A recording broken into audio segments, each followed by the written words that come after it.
To present the Impact Award to WNYC and its president, Laura Walker, please welcome to the stage CHPC President Mark Ginsberg. Thank you. There are two reasons why I'm especially delighted to give this award to Laura Walker, the president of WNYC, for their coverage of Superstorm Sandy. First, I've been an avid, some including my wife would say addicted, listener to WNYC since 1979.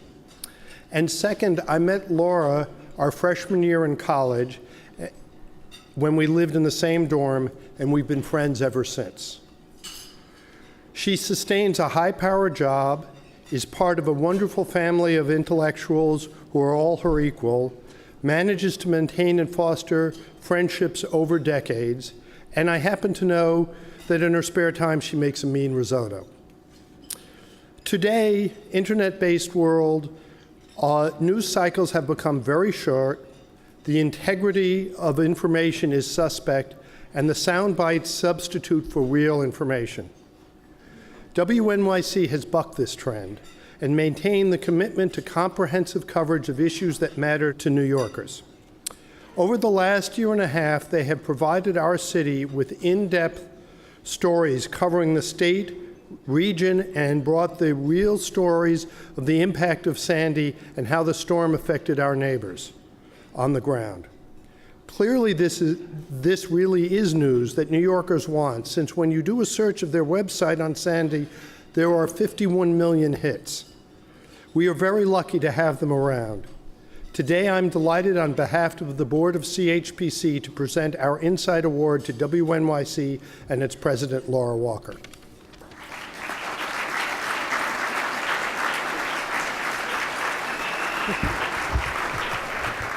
Thank you so much. Thank you, Mark. I'm just thrilled to receive this award from my old friend Mark and from CHCP, which is really an extraordinary organization and which also stepped up after Sandy in some really important ways, coordinating lots of nonprofits and looking at zoning. And so the award makes it all the more special. So I'm really accepting this award on behalf of the board and the entire staff of New York Public Radio.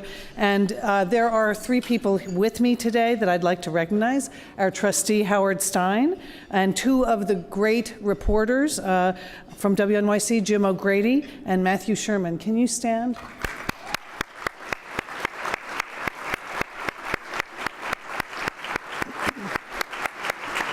Because they're the ones that really deserve it. Just like it was for CHCP and CHPC and for all of New York, Sandy was really a call to action for WNYC.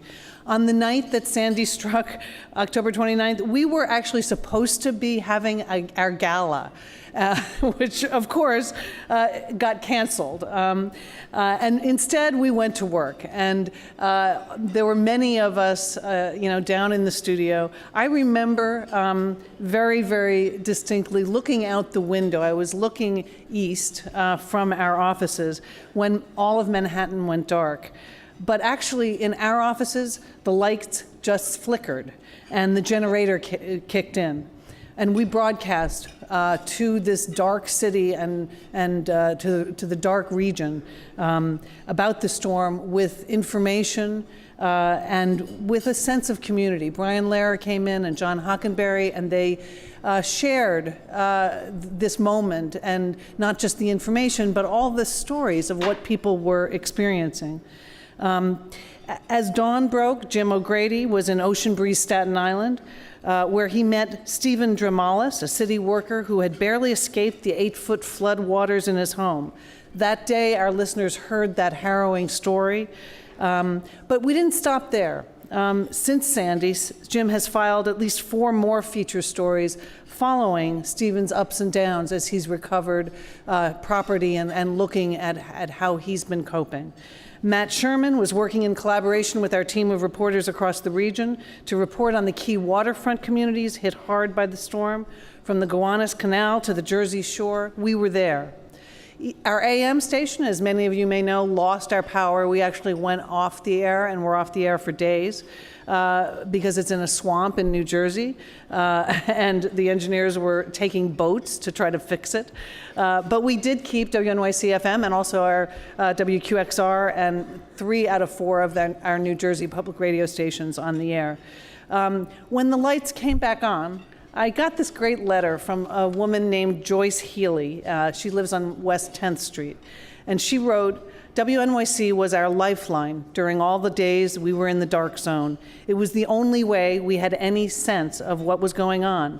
Unlike theater, where the audience claps their appreciation, you all broadcast into silence. Joyce and her neighbors actually, they had a kind of a battery-operated station outside of their radio outside of on the street outside their apartment, and next to it they set up a glass jar, which was a kind of a tip jar, if you will, for donations to WNYC. And so with that letter, she sent a check for $202, made up of quarters and dollars and all of that. And that was just so meaningful to us. So it was our honor to serve Joyce and her neighbors and all of New York and New Jersey then. And it's our honor to continue to serve now, because really the actual storm is really just the beginning of the story. We remain absolutely committed to covering the issues that remain in its wake.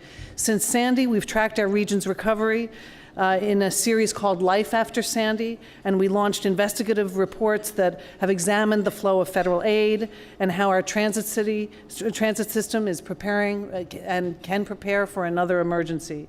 We've done a comparison of New York and New Jersey in the preparedness. We're exploring everything from the pace of rebuilding around the region to the impact on waterfront development and disaster planning for the future. Our work is far from done. There are more issues to explore and more stories to tell as we recover and move on from Sandy, and it's our job to share them, and we'll be there. Thank you so very much.